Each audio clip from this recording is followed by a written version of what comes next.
alien spacecraft did not crash in Roswell, New Mexico in 1947.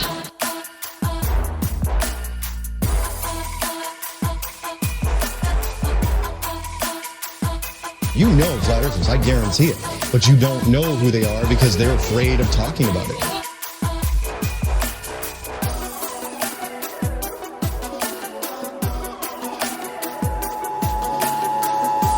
This is not a test. This is your emergency broadcast system.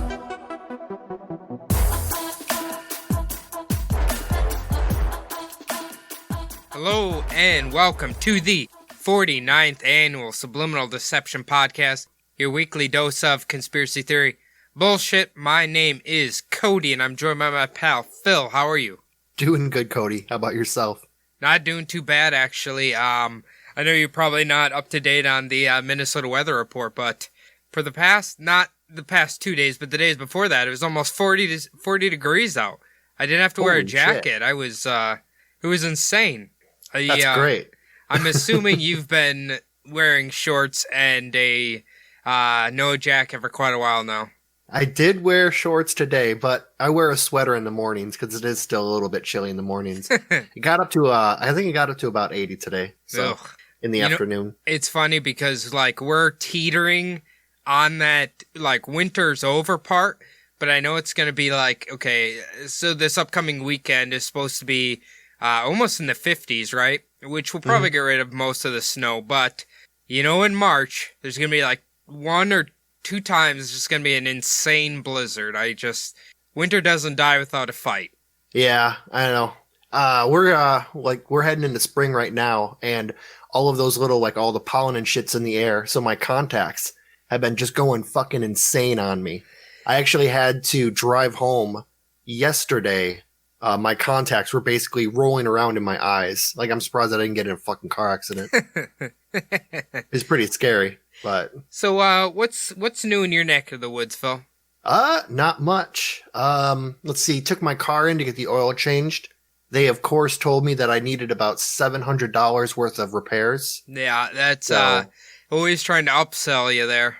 Yeah. Well, they sent me a text message telling me, basically, I thought it was telling me that my car was ready. I didn't read the whole thing. If I would have read the whole thing, they actually wanted me to call them about my car so that they could just go ahead and start working on it. But instead, I just went straight there. And the guy was kind of surprised because he wanted to tell me over the phone so that he could just get me to agree to do whatever he wanted. So, was this a Jiffy Lube or something? No, it's a little mom and pop. The good thing about it is he never, if I take it to a Midas and they want to change out my brakes, they'll basically try to hold my car hostage. But at least this guy lets me take it home. So. You don't get a ransom note from this guy? Yeah, or it feels like a gun's held to your head sometimes with the big chains. It's funny because I'm to the point now where I really need to change my car's oil, and because it's a German car, if I go to a shop, it's going to be $100. So I'm trying to do it in the garage here, which I've done before, but it's too cold to be out laying on the cement floor right now. So it's kind of I have to wait till it warms up just a little bit more. You can't just take it back home? I mean, I could, but why would I? I don't really want to go to Iowa right now. Oh, yeah, that's true. Never a good idea. It's funny, Adam from Bumblebutt was actually asking about you last, hey, when's Phil gonna come back? We should record together or whatever. And I was like, I don't know if he has a reason to come back here anymore. Visiting me or whatever, your sister and whatnot. But I'm I don't know if he has much other reason to come here besides that. He's in paradise right now. Well, yeah, I'm going actually to Emmitsburg for St. Patty's. So. Oh, shit. I'm doing that, but that's nowhere near St. Paul, so. Can you just fly into Emmitsburg? Away. No, we have to fly out into Sioux Falls, so it's about 2.5 hours trip just to get to the small town of Emmitsburg, so. I didn't really figure that Emmitsburg had an international airport. No, they don't. All right, well, should we get on to the hot sheets here, Phil? I know everybody's dying for Madam Bennett's World of the Unusual. So let's start with something that's maybe a little relevant to the conspiracy world. It's titled Bull Killed by Laser Beam. So already this is sweet. Yeah. Rancher Bill Heath believes one of his best bulls was shot down by a laser beam, possibly from a UFO. I'd say the bull was killed for research, Heath of Laguna Vista, Texas said. A clean 6-inch incision had been made in the side and the heart was missing. There were no jagged edges where the tissue had been sliced and no signs of blood. Everything seemed to have been seared. That bull was wild. No one could have walked up on him. I would have taken a helicopter to catch him out there, but the only tracks were his. It looked like he kicked once with his left hind leg and flopped over on his left side. The hole in his body is at a 45-degree angle, definitely the work of a laser beam. He says buzzards refused to touch the carcass and his pet dogs wouldn't get within 10 feet of it. In the past, Heath has lost other bulls which have been mutilated, then drained of blood. Now, the cattle mutilation things in Aliens seems to be kind of a common thing, right? Oh, yeah, definitely. So, according to Mr. Heath here, this bull was so wild that you couldn't even get up on her. You get fucking gored like a goddamn conquistador or whatever. So, maybe it was aliens. What do you think? I don't know. I'm starting to wonder if maybe insurance pays out a little more if it was aliens who killed your cattle rather than maybe a Wiccan community or a coven of some kind. What if they had a little checklist and they're like, okay, we got a dead cow. Sir, is the heart missing? Yep. All right, extra 500. Is the blood missing? All right, there's 300. Like they have like extra insurance coverages depending on what's missing from the bull. I always love it how in those little, like the details, they're always like, oh, it was, the incision was made perfectly, like way too perfect to be any human made object. It's like, what do you think people are cutting cow open with? Like a rock? Like they're using scalpels.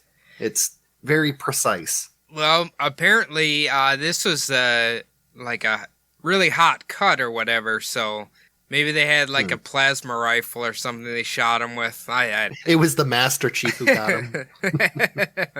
Hey, Phil, did you listen to Bumblebutt Podcast's last episode?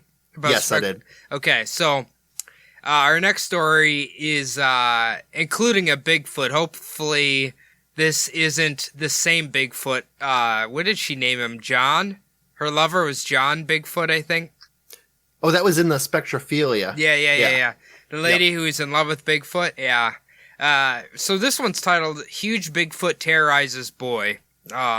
Mike Lofton, 10, was playing outside his parents' remote trailer home when his puppy began to whine and tremble as if he was terrified of something. Young Mike looked towards the woods near his home at Crosset, Arizona, and gasped. Do you know where that is? Crosset? No. Is it Crescent? No, it's Crosset. I don't know. Never heard of it. It was probably in the fucking boonies somewhere. Anyway. Oh, yeah. One gas station. One cop. Approaching him was a creature about 7.5 feet tall and covered in thick hair. Its arms were extended overhead, and from the ends of what appeared to be the creature's fingers, long claws glinted in the sun. The young boy says he ran into the house where his father always keeps a loaded rifle, returned outside, and shot the, quote, thing 7 times. Maybe this was 50 Cent. Maybe this is where he got shot at. Police later found blood and hair in the scene, but no sign of the probable Bigfoot. So, you know what? Maybe this was 50 Cent. Maybe this is where he got shot. He was terrorizing Mike Lofton outside of his home. Could be. Yeah, it's always possible. Anytime there's gunfire, it could be 50 Cent. So, yeah, that's crazy. You don't really hear much about Bigfoot outside of like the up north. There is forest though, areas in Arizona. Maybe, so. Yeah, maybe that's like in the northern part of the state. Yeah, because there is higher elevation areas, like around up in like Flagstaff. So it could be. Maybe I have to take a trip up there and see if Mike Lofton's still living. Well, he'd be 40 40, or he'd be 51 now, I think. 51 years old, so, or no, 49 years old, that's what it is, so. He's an old man now. It seems like anyone who's ever had a Bigfoot sighting gets totally into Bigfoot. Like, they always have statues up in their house of Bigfoot and the big plaster cast of the feet. Yeah. At least one pair in their house. Here's what you do. After we get done recording, look this guy's name up in a phone book in Cressette, Arizona. See if he still lives there. Anyway, let's get on to Madam Bennett's prediction for the week. Now, she has a spicy one this week. She's got an awesome prediction. A large meat-eating dinosaur, long thought to be extinct, will be discovered in the African jungle and brought to the U.S. Didn't happen. But, you know what? I hope it does, because it sounds awesome. Yeah, I mean, who knows? Could be maybe a reptilian. Could be a little Barry Satiro action. Yeah, I was going to say maybe that is Barack Obama. They shipped in the United States. But anyway, Phil, I'm going to let you take the reins from here, so you go ahead. Then trained him to be the deep state president and the real president. If he had a Miller Lite in his hand, it could be him.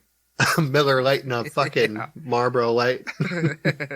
So I'm wondering really quick before I jump in. Yeah. There's an athlete really popular a few years ago, and I'm wondering if you ever heard of him. His name is Michael Jeffrey Jordan. Have you ever heard of him? I think I've heard of him. Some people, he's the guy who's on all them shoes people go crazy for, right? Yep, that is the same person. So Michael Jeffrey Jordan was born on February 17th, 1963, the youngest child of parents Dolores and James Jordan Sr. in Brooklyn, New York. Now, Michael Jordan, obviously, a very popular basketball player. There's also quite a few conspiracy theories that go along with them, and that's what my episode today is going to be about. About Michael Jordan and conspiracy theories. Yep, sports and conspiracy today. I would have never guessed his middle name was Jefferson. Jeffrey. Oh, Jeffrey. Okay. Yeah. When you said his dad's name, wasn't his dad like a mean guy?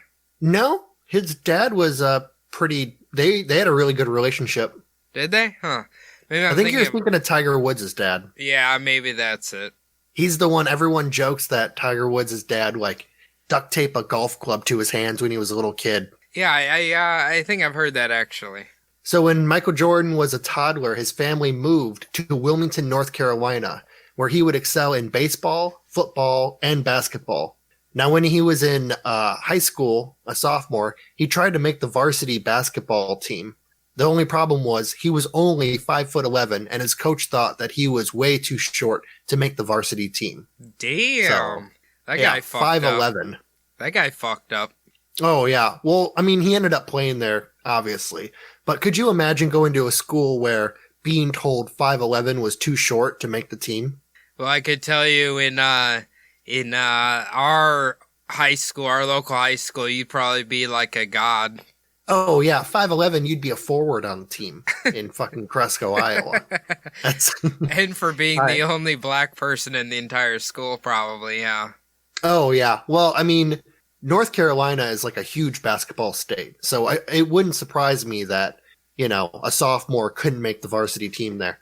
I didn't know. The funny thing is, what's that? I was going to say, I didn't know he was from there or whatever. But it's interesting that he went to the college in the same state. Yeah, he got, I'm going to talk about that in a little bit, but yeah, he ended up going to North Carolina, and he actually got recruited by a few teams in the area. So MJ worked really hard when he was on the JV team. He ended up getting quite a few games where he got over 40 points, and he became the star player. So along with that, he also grew 3 inches over the summer, which helped him make the varsity team in his junior year. Ah, okay. I was kind of wondering, like, what height he actually ended up at. But still, in today's NBA, that is considered short, right? Yeah, 3 inches plus 5'11". He would have been 6'2" in his junior year. I think he ended up getting to be about, like, maybe 6'6" to 6'8", somewhere in there. Jesus, he must have went through puberty late or something. Well, I mean, some of those taller people keep growing into college, so. Yeah, I suppose that's true. Do you know what year he got the reverse Hitler mustache?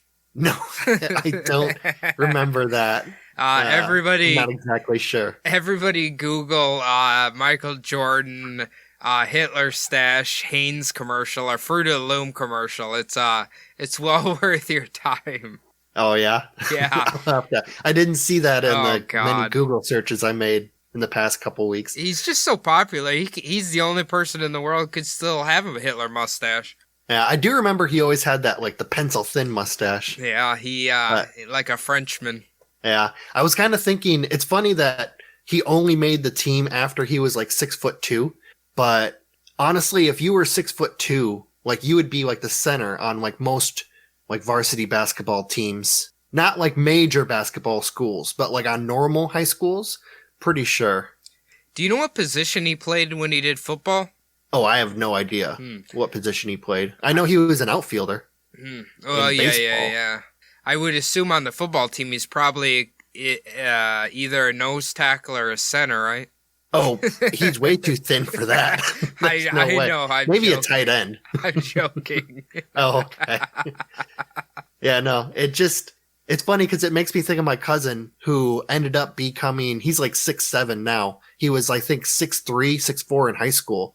And he never got into basketball. He was always in like jazz band and doing like all the choir stuff. And I always remember thinking like, God, the basketball coach must see him walking down the halls and just disappointed as hell. Well, I mean, at that height, you kind of got to be a little athletic, too. Yeah, no, it's just having a tall person like that in a small town Iowa school. Yeah. You know, and have him not be on the team. Let's not disparage tall musicians, Phil, because a certain Adam that you know from Bumble Podcast is a tall gentleman who will tear up whatever instrument he played in band. I don't even know, but you know what? He was the best at whatever instrument he played. Tuba, maybe. Right. Maybe he's a tuba boy. Tuba, yeah. So I'll jump right back into it. Okay. So he would eventually be recruited to play college ball at Duke, South Carolina, Syracuse, Virginia, and North Carolina, and would end up choosing to become a North Carolina Tar Heel, where he would win the national championship during his freshman year, also winning the ACC Freshman of the Year. I mean, I assume the Tar Heels during this time are still like a, I mean, they're always like one of the best teams in the country, right? Oh yeah, they've been good. They've never really had a downturn since he's left, so I'm pretty sure they're just always good.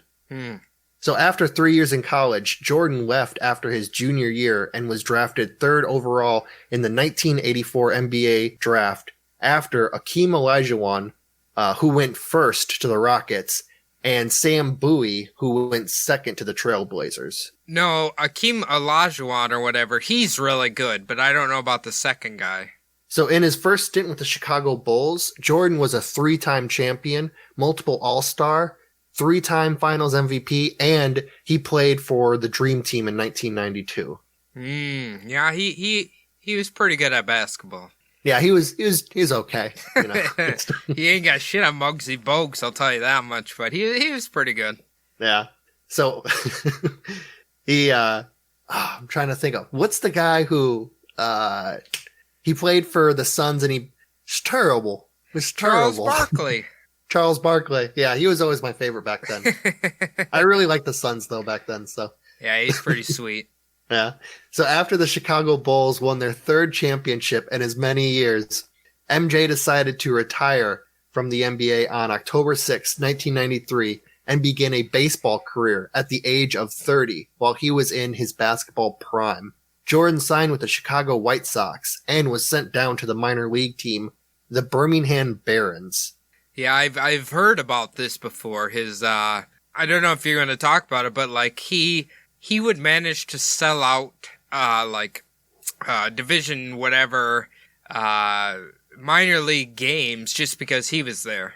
Oh yeah, these minor league games, they had to turn, like the first time in history that these teams had to like actually turn people away from coming into their stadium. Because they would have to run promotions to get people in the door. But like whenever Michael Jordan, the team would travel, whenever Michael Jordan would come to town, that team, like that stadium would be sold out that night. And it was really good money for everyone like that year. I've seen a documentary on it, and they talked about like the hysteria of like when Jordan would come to town, and people who had never been to a game before would come just to see Michael Jordan. For some reason in my head, I just got people going into the stadium be like, can you believe that motherfucker has the audacity to have a Hitler mustache in today's age? Yeah, I think the documentary is called Ride the Bus.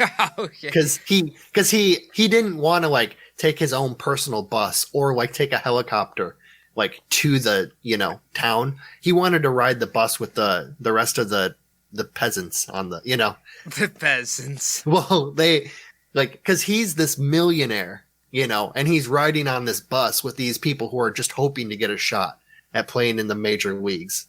I mean, I'm kind of wondering now, like, I know at this time the NBA wasn't paying the athletes nearly as much as they do now, but baseball's always paid people a shitload of money. Yeah, I mean, it's gone up with inflation also. But yeah, this was really when, like, he was one of the first people to get like the gigantic contract in basketball. So it kind of got started with like Magic Johnson and Larry Bird, I think, but he was one of the first ones to get the huge contract. Yeah, makes sense. And I think baseball contracts were just starting to hit like crazy levels too in the mid-90s. Yeah, that's probably right. Yeah. So he chalked up his retirement to losing his love for the game of basketball, and he spent the next year and a half out of the NBA, returning during the 1994-1995 season on March 18th, 1995, with a 2-word press release. I'm back. That was it. That was all his press release was. So he probably had just watched The Terminator. Yeah, possibly. So he blamed that on losing his love of the game. He would later on blame leaving the NBA because of the loss of his father. Yeah, maybe that is what I've heard. Like, his father passing away kind of drove him a little, I don't want to say crazy, but it affected him mentally pretty hard. Yeah. So, however, there is another theory as to why MJ decided to leave the game of basketball at the height of his career. And at the height of the Chicago Bulls' dominance over the league. And why is that, Phil? So like many other professional athletes, Michael Jordan not only had a love for competing, but also a love for gambling. Oh, your boy Charles Barkley liked to gamble too, I remember. Yeah, definitely. So in 1990, he's famously known for gambling. So in 1993, Richard Esquinas revealed that he had won $1.25 million from Jordan, resulting from bets that were made on the golf course over the course of about 10 days. So he bet on his personal golf game, or like, is he betting on professional golfers? They were betting on their personal golf game against each other. This was like per hole. They were betting enough money to make it so that Jordan owed Richard Esquinas $1.25 million at the end. You know what? Maybe Richard was I've never heard of it, but maybe he was a golf hustler, like a pool hustler, pool shark. Maybe he's a golf shark. I mean, could have been. You never know.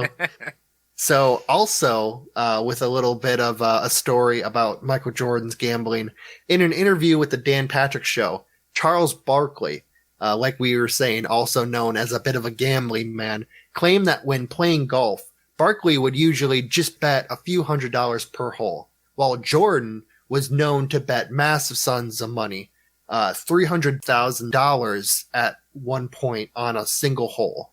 Jesus. Well, you know what? I mean, I can only imagine a guy like Jordan is probably like ultra competitive, right? So you could probably trick him into like wanting to bet for the hole just to prove that he could beat you. Yeah, but I mean, I was going to get into it a little bit later. It's kind of a bad thing to be kind of like running down this hole with Michael Jordan where he owes you money, and he'll pound on your hotel door. Like he won't let you away with just beating him because he's ultra competitive and he doesn't want to stop. Like, he'll just keep going and keep going until eventually you tell him, like, hey, don't fucking worry about it. You know? Okay. Yeah. I see what you're saying. Or I guess you let him win. That's what I would do probably. Just double or nothing. We'll play 1-on-1 best of 21, and then he'd just kick your ass. Be like, oh, we're even, and then walk away. You know what? If you lose to any man with a Hitler mustache, then you brought shame to your family. I'll tell you that much. Yeah, I suppose. So besides golf, MJ would bet on almost anything. And according to teammate Jay Williams, Jordan would bet hundreds of thousands of dollars on little things. Basically, while they were traveling, they were bored. At one point, he talks about either betting like $20,000 or $100,000 on games of rock, paper, scissors. Jesus Christ. Yeah. And he also warned people that when you get around these massively wealthy, super competitive people, to just stay out of it.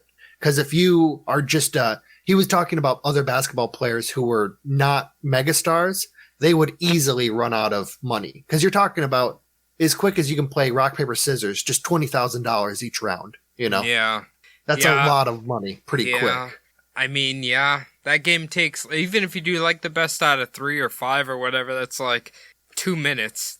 Oh, yeah. So you can easily lose a few $100,000 in a couple minutes playing that. You know what I've came to realize is like, I don't know if you've been in this predicament where people like, you're trying to decide something like, ooh, let's rock, paper, scissors for it. Like, I don't know why, but I find that so annoying. Yeah. I don't want to do it. I don't want to play that game. I suppose. I'm pretty good at it, so I'm pretty good at figuring out what people are going to do next. But you're a psychic necromancer, so you got an advantage. Yeah, not quite, but I just read people. That's the trick. So in another odd story of Michael Jordan's gambling, he was betting his dream team teammates on the way back from the Olympics that he would receive his luggage first. And he made this bet about $900 and he won it. However, he later revealed that he had bribed the airport staff to give him his baggage first so that he would win the bet. Well, that's not very nice of him. Yeah, exactly. That it's just a little bit of just how competitive he was. And it was a stupid little $900 bet. Something that he could, wouldn't even think about, but he still had to win it. I mean, this little side bet. Yeah, I don't know. That seems excessive. But I guess if you have a gambling problem, you're gonna bet on stupid shit like that. Oh yeah, definitely.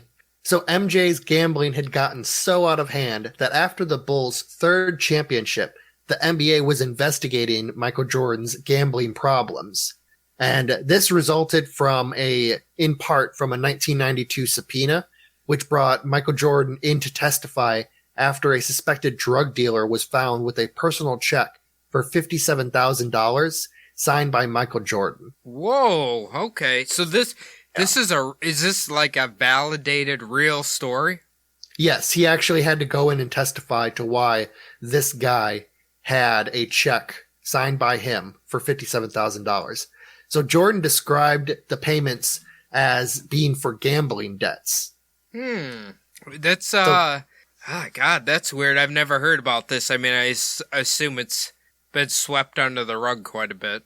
Yeah, I mean, there are also some theories that even suggest that the investigation may have included betting on NBA games, and some of which he may have actually played in. But there really isn't any actual proof to that, and it's been denied multiple times by people, including David Stern. So, he didn't want to be, the NBA's version of Pete Rose.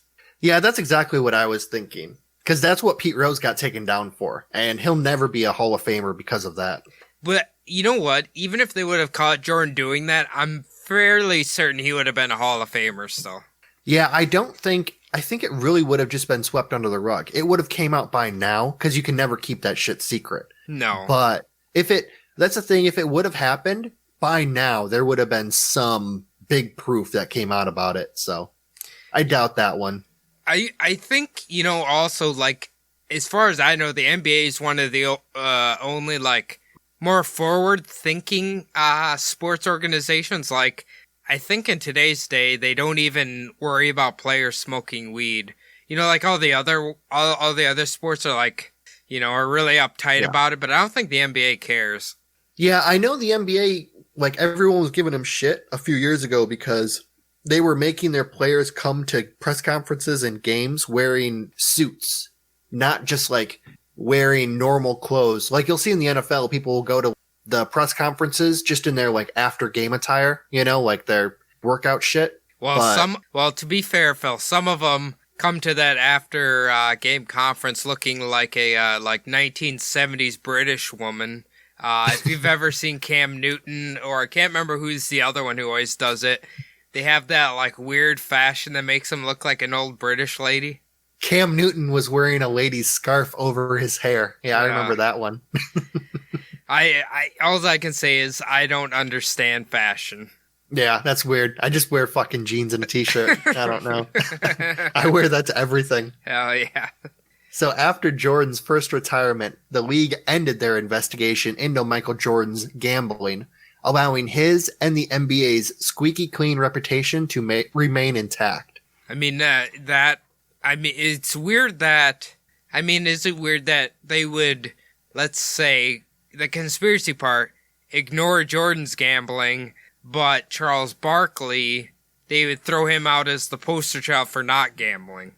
Yeah, and it's weird because it sounded like they both had it. It didn't even sound like it was just those two. It sounded like it was everybody was doing it. That situation where you became most known for it because of like the legendary stories. Like Charles Barkley and Michael Jordan, they also gambled, but they have these legendary stories behind their gambling.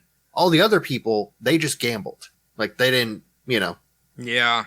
Well, I mean, those two were probably some of the highest paid players in that time period, you know. Oh, yeah, definitely. Barkley was, he didn't win a championship, but like he was a big name. Oh, yeah, definitely. And, at the time, his star was just as bright as everyone else on that dream team. Maybe except for Jordan, who was obviously, becoming larger than life at the time. So, wasn't Barkley known to be a cokehead too? I don't know about that. I knew he had quite a temper. I don't know about cocaine. Yeah. Okay. Yeah. But so ending that little part of the conspiracy. So the weird thing is the owner of the Bulls happened to also be the owner of the White Sox, who are the ones who signed Michael Jordan. It's alleged that the $4 million that the Bulls were going to owe Michael Jordan to play basketball that year were paid to him. So it's not like he didn't get paid for not playing that season. So there is like a theory that the owner of the Bulls and the owner of the White Sox were the same person. And by signing Michael Jordan to the White Sox, it's kind of one of those deals where he never really let him out of the stable. Gotcha. Okay. How it was all set up like that. I wonder if, like, Michael Jordan said, hey, I want to play baseball. He's like, hey, play for the White Sox. Maybe the White Sox was like a dumpster fire team at the time. I don't really know. But maybe if Jordan was on the White Sox, then maybe it would bring more fans to White Sox games, and that would make him even more richer. Yeah, I'm a little surprised that they sent him down to Birmingham Barons. Maybe they did that to make it a little bit more legit, because you would think that the owner of the White Sox would be like, fuck yeah, we're going to put him on the field every night and we're going to sell out, we're going to sell out every stadium that we go to. It's going to be big money for everybody. Yeah, but I think baseball has a weird, like you have to go through the trials of minor league before you play in the major, that type of thing. So maybe it's like he has to earn his way up, or else all the other players will stop playing, or some horse shit like that. All the old school fans will get pissy. I suppose there is a lot of tradition behind baseball, a lot more than basketball. Oh yeah. Definitely. That's a good point, actually. I didn't really think about that. I heard something really weird the other day that I didn't even know existed. Like, on a baseball field, if you look from, like, where the hitter, where the hitter's looking, I think it's behind the pitcher, it will always be, like, black, because people used to drape white over there so the hitter couldn't see the baseball. You know what I'm saying? Because when he pitches, and if it's a white background behind him, he can't see where the baseball is coming at him. Oh, that's a good point. Yeah, so Yeah. apparently fans used to drape like white something over there so the hitters White couldn't see sheets. the ball. Yeah. So they had to like block them and paint a black there. Yeah. Well, the Major League Baseball's really been like trying to eliminate like fan interaction with the game, so I wouldn't doubt that. Have you heard about the Astros' little problems they had right now with the signal calling, hitting the trash can? No, what the hell is that? So I've been hearing on ESPN News that apparently 2017, when the Astros won the World Series, they were telling the batter what the pitcher was going to pitch by hitting a trash can, because they were stealing the signs from the catcher to the pitcher. So apparently now they're worried that next season, every time the Astros go up to bat in a different stadium, the pitcher's going to beam them in the face. Ooh. Hand him a receipt. Well, you know what? That'll happen. Didn't they think it was weird when they hired the remnants of Stomp to come to every single game they're at? When Oscar the Grouch got a fucking $30 million contract and no one knew why. Like, why is Oscar here? Why is he hitting his little garbage can in a weird sequence? Oscar, why are you such a grouch? Because these motherfuckers keep hitting my trash can. Me and MJ got gambling to do. I don't want to be here. So the next conspiracy involves the death of Michael Jordan's father. On July 23rd, 1993, Michael Jordan's father, James, headed back to his home in Charlotte after going to the funeral of a former coworker in Wilmington, North Carolina, and also visiting friends the previous day. He never made it back to Charlotte, as his body would be found draped over a tree limb in McCall, South Carolina. This was 60 miles away from where his stripped-down red Lexus, which had been bought by his all-star son, would be found. So wait, he died after attending a funeral? Yes. The day after. So he attended the funeral, met with some friends, and then after midnight, he started driving back to Charlotte, North Carolina. How the hell did he end up 60 miles away from his car? Well, that's kind of how the story, I'm going to tell it in a few seconds here. All right. So the story goes that James had stopped to take a nap an hour into his 3-hour trip back to Charlotte, and that two teenagers, Daniel Green and Larry Demery, had shot him in the chest during a botched robbery. Really? Wow, okay. So, well, you're pretty big into true crime. So for many, the story doesn't really add up. James's body was found 60 miles away from where his car was eventually found. And his body was found 11 days after the murder. When they found his body, it was immediately cremated after they identified him as a John Doe. Really? So are we speculating that the kids who did the robbery stole this car? Yes. Okay. Yeah. No, they definitely stole his car. Okay, so that's confirmed they stole his car, but Yeah, it's part of how they found him. So James was found in South Carolina. His car was found in North Carolina, abandoned and stripped down. James was only identified because of the dental records were confirmed to belong to him after Michael Jordan's father had been declared missing. Jesus, okay, so... Yeah. Because remember, I said he was immediately... The autopsy was done and he was immediately cremated. This was before James was even considered missing. Well, I mean, didn't they try to figure out who it was before they burned him? No, they apparently they immediately cremated him because of storage issues at the crematorium. There's that many dead people in South Carolina. They have to... I guess. It's just their policy, maybe. I'm just envisioning, like, two North Carolina sheriffs walking up on their horses. They put a little mirror under his nose, like, nah, Clayton, he's dead for sure. I know that. Let's get him back to the mortuary and burn him. Definitely. So Daniel Green and Larry Demery were easily found because of the multiple phone calls made on the car's cell phone. Also because of a rap video that Daniel Green appeared in wearing a Chicago Bulls championship watch, as well as Michael Jordan's 1986 NBA All-Star ring, which both had been given to James Jordan by his son, and he had them on his person at the time of the botched robbery. Jesus, that's fucked up. How old were these two kids? They were both late teens. I think Larry Demery was maybe 18 at the time. Jesus, that's fucked up. I didn't know any of that. Like, I had heard his father died, and but I didn't know he was murdered by like two kids. Yeah, you would think that would have been a huge story that I would remember, but before like this week, I don't remember any of this. It's kind of weird. Maybe Mandela effect. Could be. So another episode. So there is a theory that Michael Jordan's father was killed during a kidnapping gone wrong and not a robbery gone wrong, with the intent to recoup old gambling debts from Michael Jordan. As I mentioned before, Michael was notoriously a sore loser and was often very slow at paying back his debts. Ah, okay. Now it's coming full circle. I see what you're saying here. Yeah, so he always wanted to try to not pay the debts. He always wanted to try to get the bet back. I see what you're saying. I mean, anybody who's watched, Casino or Goodfellas knows that there's certain people in the world who don't play around with their money. Yeah, definitely.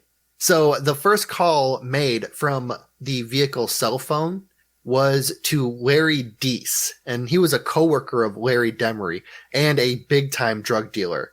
He was involved with the Colombian drug trafficking trade.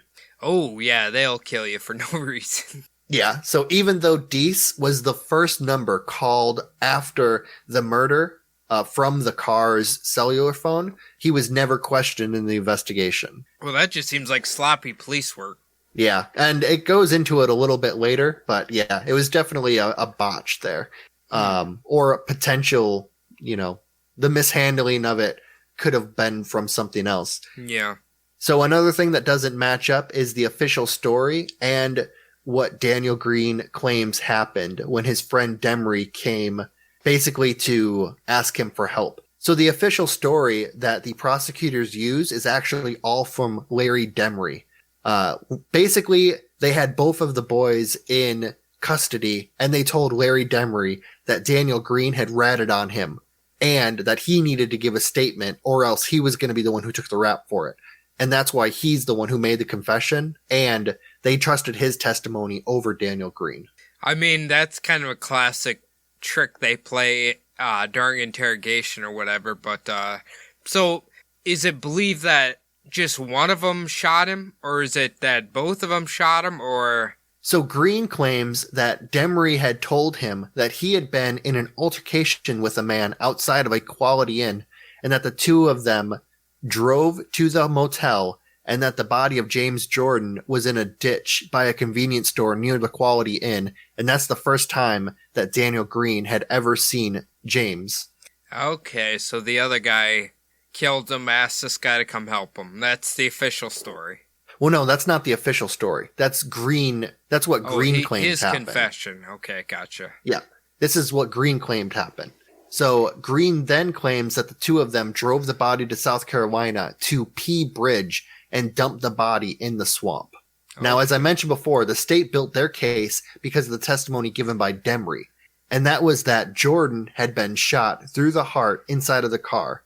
So Demery testified that Green and himself planned to rob a random tourist outside of the Quality Inn and saw the very expensive red Lexus. And Demery claimed that Green approached the window and had shot James while he was waking up. Okay.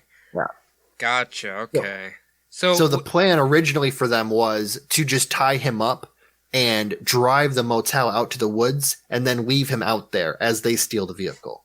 But that's how he claims it was a botched robbery. Okay, I gotcha. So wait, Yeah. Did you say that James was sleeping in the car? Yeah, the official story is that James was taking a nap, and that when the two boys walked up, Daniel went to pull the gun on James. James started to wake up, and that's when Daniel shot him in the chest. Okay. That doesn't make a lot of sense. If you're outside of a hotel, why would you be sleeping in your car? Yeah, it doesn't make very much sense. Apparently, they're claiming that he just went to stop and like take a little nap. Huh. Okay. I don't know if that many people take a nap outside of a hotel, but you know what? Teach their own, I guess. Yeah, so definitely in Daniel Green's case, Demery's testimony was really, really crucial to him being convicted. He claimed, "We both stood there and watched the man die. I asked Daniel why he did it. He just said, 'Hurry up and let's get him moved.'"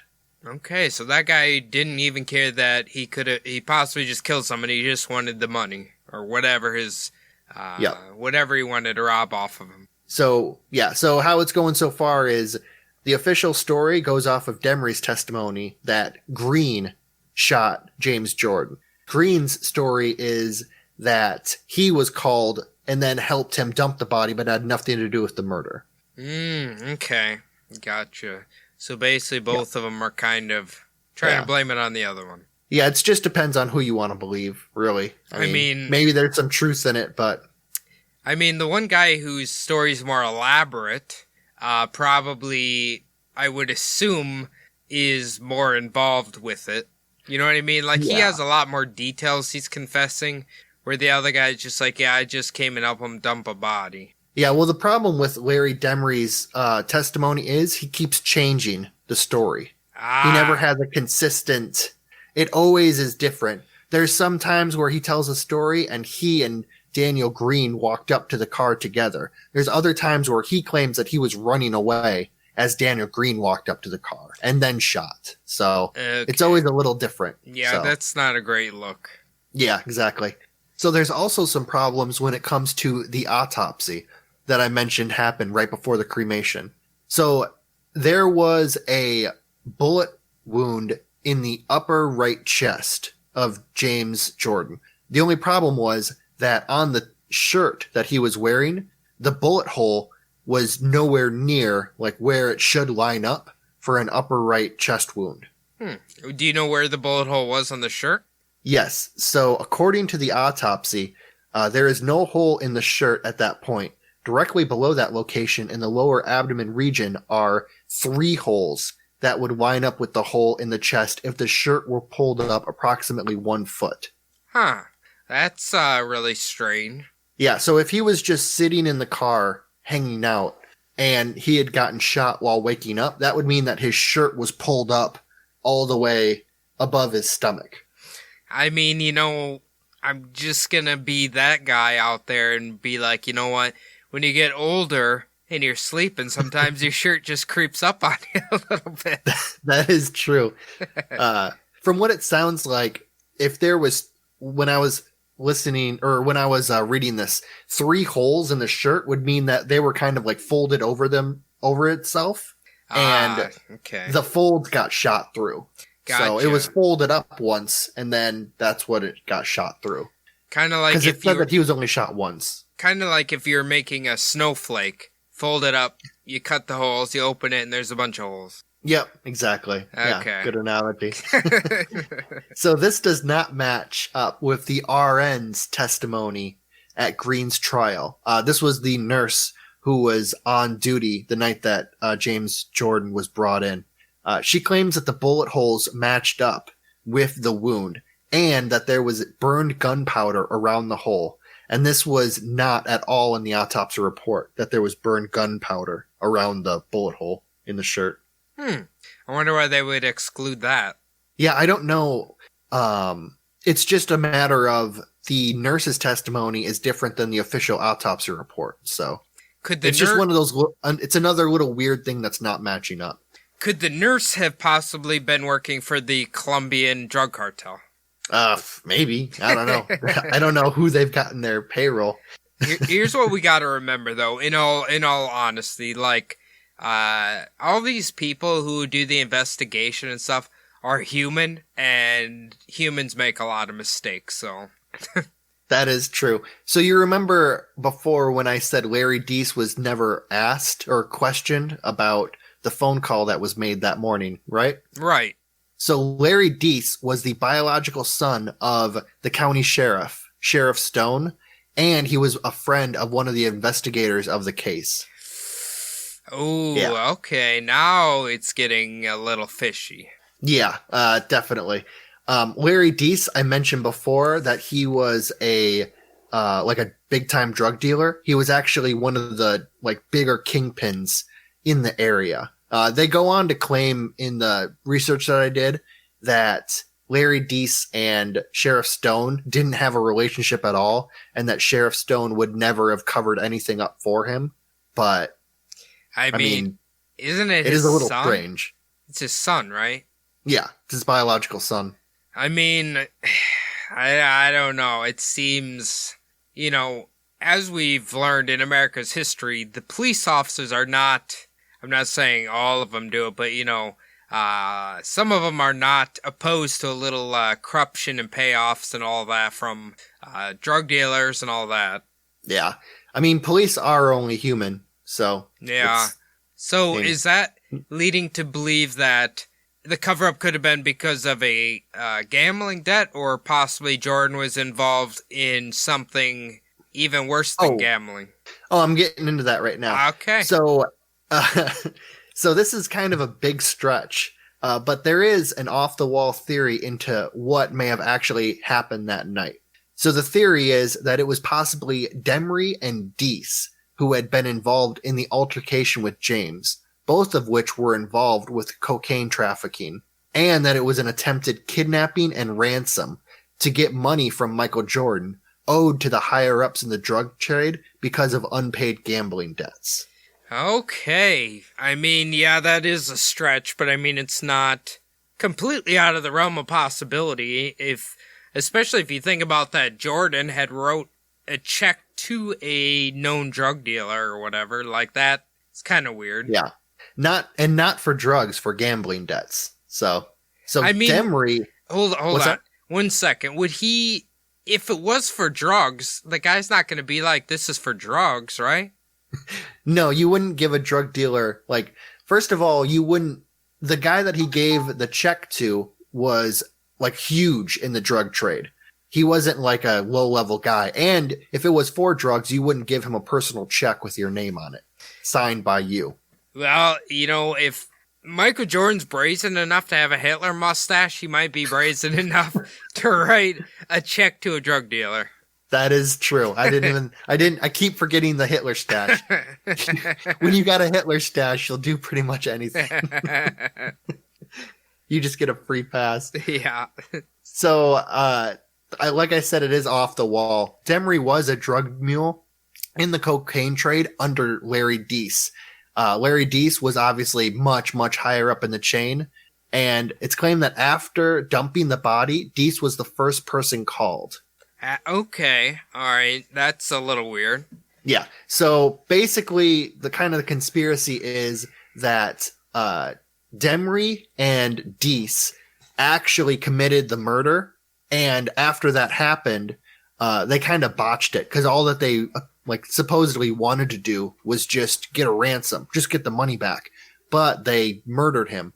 So Deese took off and had Demery call his friend Daniel Green to help him dispose the body. And then it was Daniel Green who was the one who drove the red Lexus around. This would pin the murder on Green instead of Demery and Deese. Huh, okay. And then, just like I said, it was Demery's testimony that they both went away for life, but it was his testimony that put Daniel Green away and pinned the murder on him. I mean, it seems like all of this kind of conjecture, but definitely, yeah. Because even if they were going to set him up, he's still going to jail for life. So it's unless he thought that he could get off completely, then Yeah, well, I mean, the part of it that kind of is a little weird, makes sense to me is Daniel Green was definitely the one who took the car afterwards. And he's the one who basically, there was a part in it where I guess he picked up a girl and took her out on a date in the red Lexus. And he's the one who made the phone calls in the next few days that ended up getting him captured. So which one of them did the rap video? Daniel Green. with the stolen merchandise on his body. Yeah. So he made it very obvious that he had this guy's stuff. Yes. Yeah, he was driving around the Lexus and he was wearing the jewelry. Yeah, I don't know. The whole thing is kind of strange, but I guess what in your heart, what do you think it is? I think that it's some version of the official story. I just don't. I mean, honestly, I think the official story is correct, with the exception that it's Demery who probably shot James Jordan and not Daniel Green. Okay. Yeah, I mean, that's very possible. I mean, in the end, they're kind of both guilty of murdering somebody in a sense, so. Yeah. I definitely came into this not knowing anything about it, but after reading it all, I'm pretty sure that it's some version of the official story. That's what I would have to go with. But so in Daniel Green's trial, they actually the jury didn't sentence him to the death penalty. They did not think that he was actually the trigger man because they didn't feel that Demery's testimony was actually good. He was not a good witness against Daniel Green. Yeah, you don't want to put someone up for the death penalty on possible hearsay or whatever. So, I mean, yeah, especially what's that? I was going to say that might be just slightly unethical, maybe. Yeah, especially when your key witness is also trying to get off of the death penalty. So that's not a very good witness to put up on the stand. No. So they both just got life in prison, no death penalty. Yeah, they both got life in prison. Daniel Green's actually trying to fight it right now. From what I've seen, they were all reports from the 2010s and 2014 was the latest one that I saw. I didn't see anything about him being successful or getting his a retrial or anything like that. So yeah, once with the American legal system, once you're in jail, it's very hard to get out. So I don't think he's going anywhere. Oh yeah, especially I mean, it was such a high profile case, and you just mention the last name and it's done. Once the really bad thing is, I mean, killing anyone's terrible, but I mean, killing Michael Jordan's dad you're done. That's I hope you enjoyed driving that car around for the next few days. It's I'm sure it wasn't if it's true, Yeah, that's true. That's a good point. I mean, Lexuses from the 90s weren't that nice. I mean, come on. Yeah. Well, I mean, for the time, 1992, I bet it was an expensive car. It probably was, but man, cars were ugly. Phone in it. Yeah, I suppose. Cars were ugly back then. Oh, definitely. Yeah. But I wanted to ask, so basically, do you think that Michael Jordan had this bad of a gambling debt in either of the situations? I think that he had a bad gambling problem, obviously, and he was slow to pay off his debts, but that was more of he hated losing. He hated, not that he didn't have the money to pay these debts, he would have hated having to pay a little $1,000 debt, I imagine. He just hated having to concede defeat, basically. So I think everyone who Michael Jordan owed money to assumed they would get that money back, and it wouldn't be a big thing where they needed to kidnap his father. So yeah, I don't know. That one might be a stretch. Maybe your first story, I think, is maybe a little more plausible, but I give that one the Neil deGrasse Tyson 50-50. That's pretty plausible. But this last one, I don't even give it 2. Do you know how old his dad was when he died? He was just about to turn 57, I believe. He was still 56. Jesus, that's like the age of my dad. I couldn't even imagine him getting fucking killed and then you don't find him for how many ever did, what do you say, 11 or 12 days afterwards? That's insane. Yeah, it was a long time between the actual, suspected murder and when they found him, so. 11 days. Oh, God. I couldn't even imagine. But it's funny that, someone as notorious as Charles Barkley, obviously we know had a insane gambling problem. And somehow, if Michael Jordan did, he's managed to, kind of hide it a little bit. Oh, yeah. Well, I mean, Michael Jordan, he keeps his image really clean cut, I think. He's him and LeBron, kind of like the same little deal. They're very, their image is central. But Charles Barkley's just fucking out there. He doesn't give a fuck. He'll just do whatever. I know my favorite part about, modern day Barkley is, he literally will just say anything he feels like that comes to his mind. He'll literally insult people on the newscast or whatever. Sportscast. Oh, yeah. He don't give a fuck. I was gonna say, you should YouTube Charles Barkley, YouTube clips, old little things of him. They have little compilations of his, just not giving a fuck, just saying whatever he wants. It's pretty fucking hilarious. And this was while he was playing. You know what's funny? You brought up LeBron and Michael. Everyone always argues about them.